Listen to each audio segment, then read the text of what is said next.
Cash மட்டும்தான் இல்லைன்னு சொன்னா இவர் நான் கடன் வாங்கி கொடுக்கணுமான்னு கேட்டா நம்ம ஏமாந்துடக்கூடாது.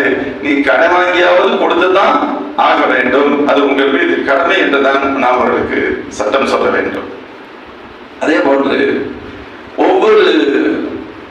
ஒவ்வொரு வருஷமும் சில பேர் என்ன செய்யறாங்க, இன்னைக்கு இந்த வருஷம் ஒருத்தர் பேர்ல, அடுத்த வருஷம் ஒருத்தர் பேர்ல, அதற்கு அடுத்த ஒரு வருஷம் ஒருத்தர் பேர்ல, ரொம்ப நல்லவங்களா இருக்கிறது. இன்னைக்கு ஒரு வருஷம் என் பேர்ல, இன்னொரு வருஷம் என் மனைவி பேர்ல, இன்னொரு வருஷம் என் பிள்ளை பேர்ல, இன்னொரு வருஷம் அத்தா பேர்ல, இப்படி எல்லாம் கொடுக்கலாம் அப்படிங்கிற மாதிரி ஒரு கான்செப்ட், ஒரு நல்ல எண்ணத்துல செய்யற மாதிரி தெரியும்.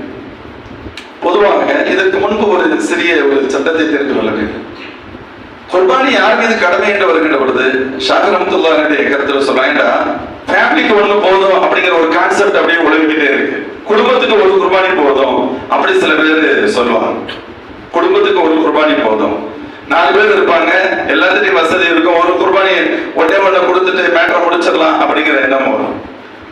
இமாம் ஷாஃபி ரஹ்மத்துல்லாஹி கருத்தின் அடிப்படையில் ஒரு குடும்பத்துல ஒருவர் அவருக்கும் அவர் யாருக்கு பொறுப்பாளரோ அவர்களுக்கும் சேர்த்து ஒன்று கொடுத்தால் அது எல்லோருக்கும் போதுமானது. இமாம் ஷாஃபி ரஹ்மத்துல்லாஹி கருத்து. அப்படின்னா யாரு?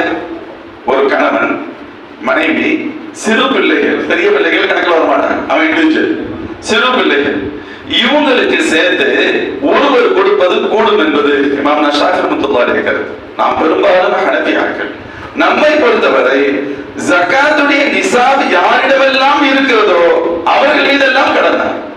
இப்ப ஒரு வீட்டுல கணவன் இருக்காங்க, மனைவி இருக்காங்க, பிள்ளைங்க இருக்கிறாங்கன்னு வச்சுக்கோங்களேன். கணவன்கிட்ட காசு இருக்கு, ஜகாத்துடைய நிசாபுடைய அளவுக்கு இவனும் கொடுக்கணும். மனைவிட்ட நகை இருக்கு, ஜகாத்துடைய நிசாப் அளவுக்கு மனைவியும் கொடுக்கணும். குழந்தைகள்கிட்ட ஒண்ணும் இல்ல, பேச்சு இல்ல, இப்ப இந்த வீட்டுல 2 குர்பானி கொடுக்கப்படணும், 2 குர்பானி கொடுக்கணும். சரி, கணவன் வசதி இருக்கு, மனைவிட்ட வசதி இருக்கு. நம்ம பெரிய பையன் 20,000 ஒரு 20 வயசு பையன் சம்பாதிக்கிறாரு.